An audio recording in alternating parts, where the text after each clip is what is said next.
ஆனால் இயேசுனுடைய அன்பு நிபந்தனை இல்லை. யாரை பார்க்க போயிட்டு இருக்காரு தெரியுமா?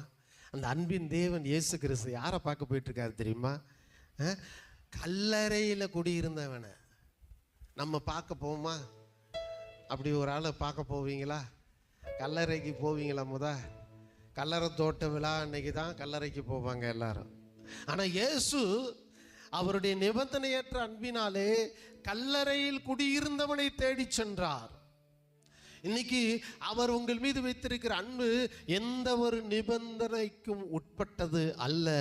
நிபந்தனை இல்லாத அன்பு இயேசுவின் அன்பு.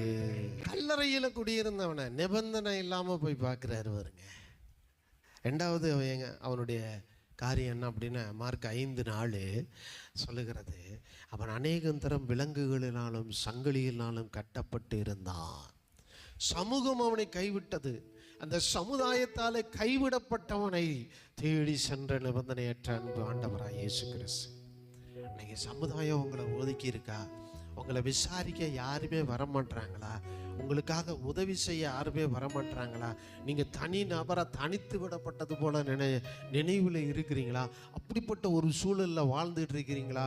உங்களை நேசிப்பதற்காக உங்களை தேடி ஆண்டவராய் இயேசு கிறிஸ்து உங்களோடு இருக்கிறார். உங்களை தேடி வந்திருக்கிறார்.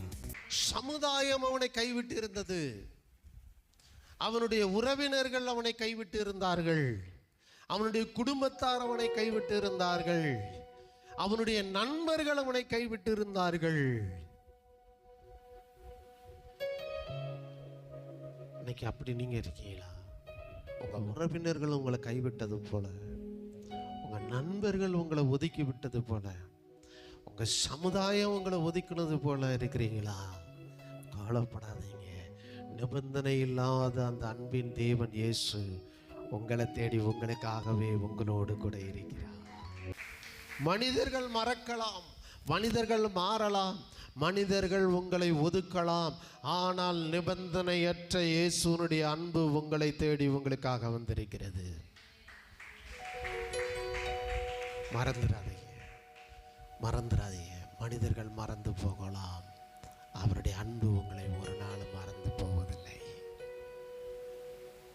நீங்கள் அதை மறந்துடாதீங்க, நீங்கள் மறக்காதீங்க. அது மாத்திரம் இல்லை, சமுதாயம் அவனை கைவிட்டது. கல்லறையில் இருந்தான், சமுதாயம் அவனை கைவிட்டது.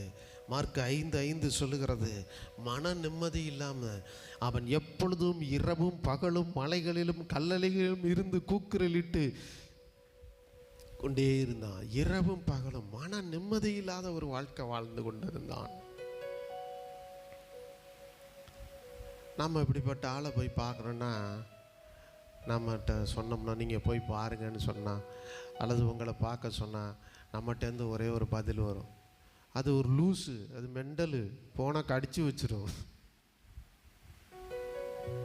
அடுத்தன்னு சொல்லுவீங்க.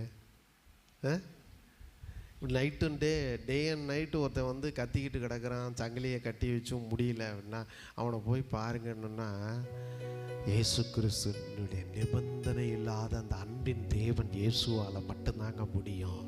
உங்களை பார்க்குறதுக்கு, உங்களை விசாரிக்கிறதுக்கு, உங்களை உயர்த்துவதற்கு நிபந்தனை இல்லாத அன்பின் தேவன் இருக்கிறார். கவலைப்படாதீங்க.